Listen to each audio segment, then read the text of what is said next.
and against bad financial laws and practices.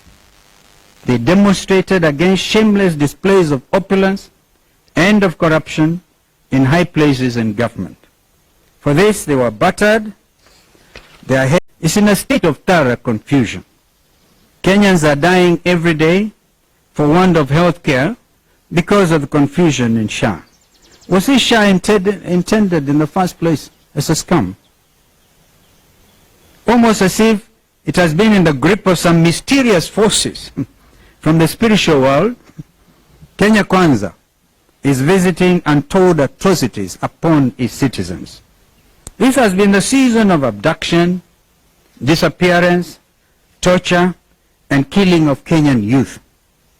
In all this, the government has feigned ignorance.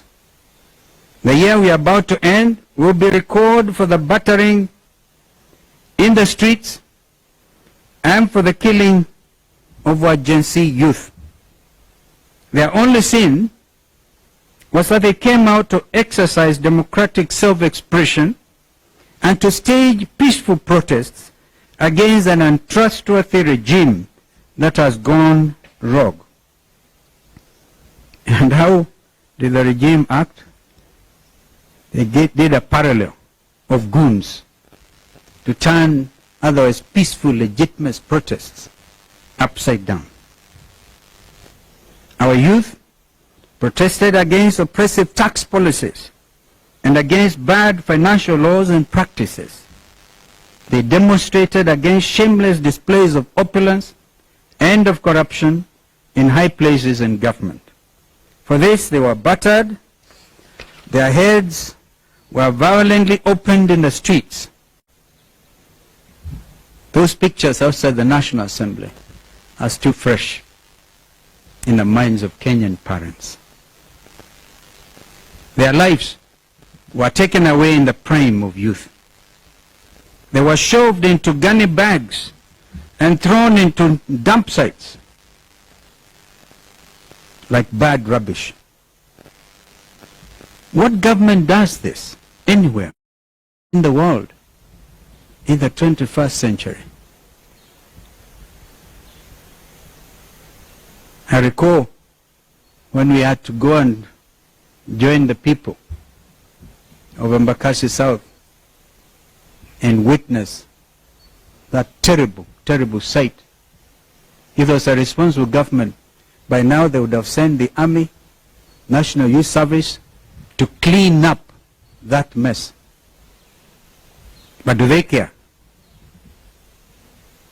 This regime is determined to reverse the democratic gains that Kenyans have made over the years.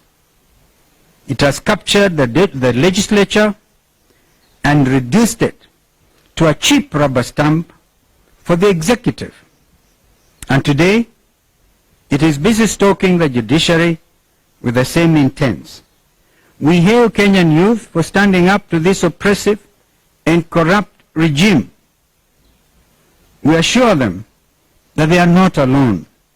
They are our children. Their welfare is of the greatest import to all of us. We shall not look on as their future is stolen from them by an uncaring regime. We are going to fight for you and with you, especially in the new year. To that extent, we will give direction not too long from now. Prepare for the start of what I call the final liberation of our country. We are sending a warning to the abductors and to the killing squads. The writing is on the wall. Your days are truly numbered. We intend, including court advisory, to send our officers to Haiti. This kind of impunity is hugely reprehensible. We cannot allow our country to become a rogue state